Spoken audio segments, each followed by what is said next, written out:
What's up, everyone? This is Mad back again with another video. This is going to be different from my normal breakdown. It's going to be just my thoughts on Kaze and what I think she's good at and what I think people get wrong. I think there's a certain way to play her that streamers that I've seen don't understand, and I also think that we're thinking about her incorrectly.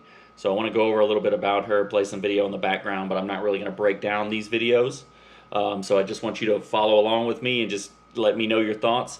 As always, leave a like on this video, drop a comment if you think I was right, if you think I was wrong. It just helps me, feed the algorithm and help make more of these videos. So without further ado, let's get into this. Okay, so first off, I haven't really seen anybody talk about this. They talk about her strike spot in her dash circle. So when you dash, it's going to start out at a 90-degree angle upward, and then when you use it, it's going to rotate clockwise 90 degrees for the next attack. It took me a long time to realize this because I was like, how am I not hitting 3,000 every single time? So it's going to rotate around in a circle 4 different times with each dash.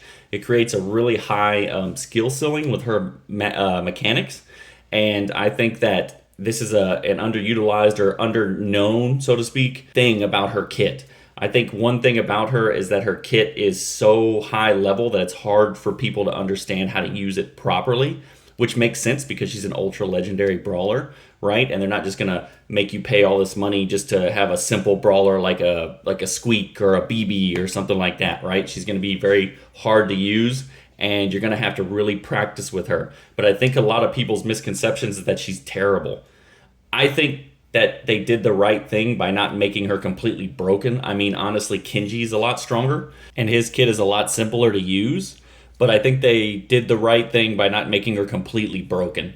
I think Kenji's Hypercharge is probably the best one in the game at the moment. It can eliminate most brawlers up to 3, 4, or 5 at a time, whoever's in his circle. But with her, you're going to have to cycle between her gadgets, her gears, the supers just over and over and over again and really get used to that mechanic. And I think that there's one more thing that we're not talking about. I think that there's a new way to play with these brawlers, and they did this on purpose. I think that what I'm about to say is going to be very obscure, but it's going to make sense when you actually start to implement this and you use her in real time and you start to understand the mechanics and then go, okay, why am I not succeeding in this? When I first played her, I was struggling. It took me a long time to even get to 200 trophies because I was doing what I feel now is incorrect. I was thinking about her and the way her playstyle is incorrectly. I think that she's not a poke damage character. She's not. In Brawl Stars, you start playing lanes, and that's good. And that's good at the very high level, and you're going to have to use that. You're going to have to play right lane, middle lane. There's certain brawlers that do good on certain maps. There's certain brawlers that do good in certain lanes. I think that all of this matters. But I honestly think with her kit and the way she plays, she's different. And she's an Ultra Legendary Brawler. She's a brand new class. They just introduced a new mode in Brawl Arena. They're trying to change the game and level it up in a different way and move forward from here. So starting with her, the game is going to start being played in a different way. Now, you've made it this far in the video and you're like, Matt, just get to it already. What the hell are you talking about? So she has all of these different ways to build her out, and there's multiple ways to play with her kit. You can use the gratuity included star power, the advanced techniques, and slow people down with attacks. The gratuity included increases your gadget time usage. All of these different options. But I think that what most people are getting wrong is that they're trying to play her like a laner. And you can do this with certain brawlers. You can even do this with a Lily. You can sit in that lane and make sure they don't push up because they know you're in a bush or they know you're behind a wall. But I don't think that that's her. I think that there's something that's in the name that people aren't understanding. And they think that she's trash because of it. It took me a long time to figure this out. So here's what I mean. When you start the game, every game is going to start out like a lane battle. You're going to poke. You don't want to die right away. That makes sense. But the moment you cycle her super, the moment you have it, pick a super. It doesn't matter. As long as your team is alive, you need to play with your team. But when that super happens, you line up the shot. You make sure your team is around you. And you dive bomb on top of as many people as you can. Let me say that again. You take her super, specifically the ninja one works best in this situation. But you dive bomb on top of the other team, even if it's only one person, and you try to do as much damage to everybody around as you possibly can. Just like a kamikaze pilot. Is that blowing your mind right now? Because it blew my mind. And when I started doing this, when I had this mindset with her, the teammates would clean up the kills. We would win almost every single fight. And I'm not exaggerating. Against good players, against, it doesn't matter. I'm not just talking about bot games. You treat her like a kamikaze. I think that she's not as good as some of these other assassins, even though she has an assassin type kit. So a Kenji can dash in, do a bunch of damage, dash out. When he uses his super, he's impossible to hit. He's flying through the air. He's a little slash on the screen. You can't really hit him, right? And then he just dashes out. Lily can disappear, right?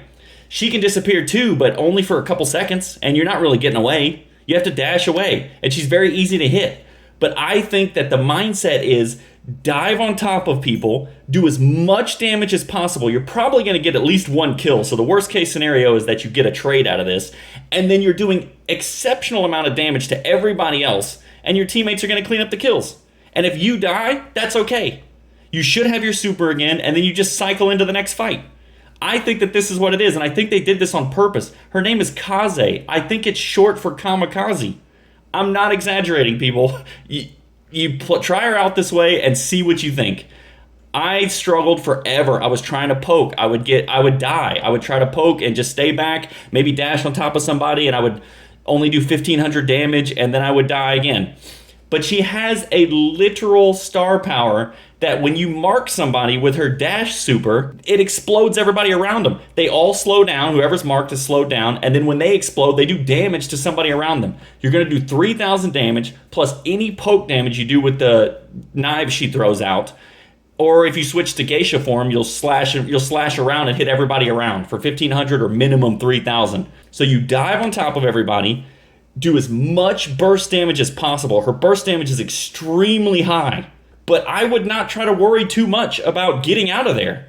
If you die, you die. With the proper team, with people that are paying attention, you will win these fights.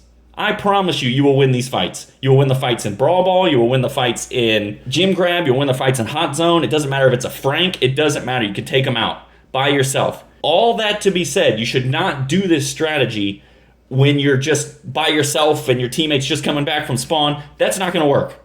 But if you're in a team fight and you see somebody weak or you see them grouped up, save that super, dash through them, or put your fan storm on top of them and just dive in and try to do as much damage as you possibly can. The amount of pressure will go from 0 to 100 so fast on the other team. They'll all be one shot. I promise you. I really think that this is the key. And people are playing her like they would any other brawler and kind of staying back and trying to, be slick with her. I don't think that that's it. Dive on top of people, do as much explosive damage as you possibly can, and then if you die, you die.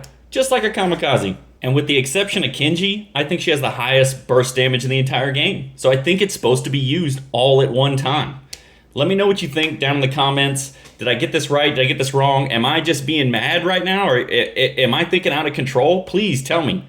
Tell me what you think. I seriously think that this is the key, and I think they did it on purpose. And the hint was in her name. So let me know what you like. If you liked my video, if you didn't like my video, just please leave me a thumbs up so I can keep making these crazy rambling videos for y'all. And y'all can roast me in the comments. But no, seriously, try her out with this mindset next time and let me know what you think. I think this is the way forward. I think these brawlers are going to have new ways to play them other than just the traditional use a gadget here, use a super there. I think there's going to be higher skill ceilings and also a higher way of thinking in order to get the most out of their kits. That's all I got for today. Y'all let me know what you think. I'll catch you at the next video. Peace.